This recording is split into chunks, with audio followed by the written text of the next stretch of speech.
My name is Steven. I'm 26 years old from Boston, Massachusetts.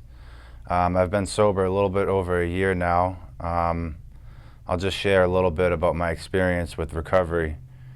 I grew up in a really good family, had a great childhood, played sports growing up, and my addiction actually started from an injury in sports. I was prescribed painkillers for an injury, and from there it just kind of took off. You know, the progressiveness of the disease really was prominent in my experience. So I started, drinking alcohol and experimenting with stuff in high school. And then by the time I was in college, it just really spiraled out of control. And I just lost, all hope in my life. I thought my life was going to end. My family and friends I was disconnected from. My life was just very unmanageable, and I just had no hope of getting better. So about halfway through my college, I was able to come down to treatment in South Florida, to Lake Haven Recovery, a little bit over a year ago now.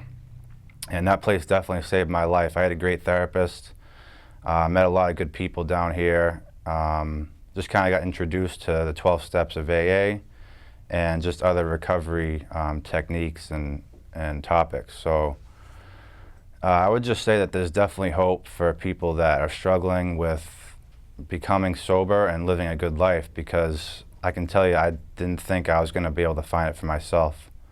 And that's the truth. My family can attest to that. I have friends who are still in the battle with their disease, and a lot of them have recovered too. So there is hope.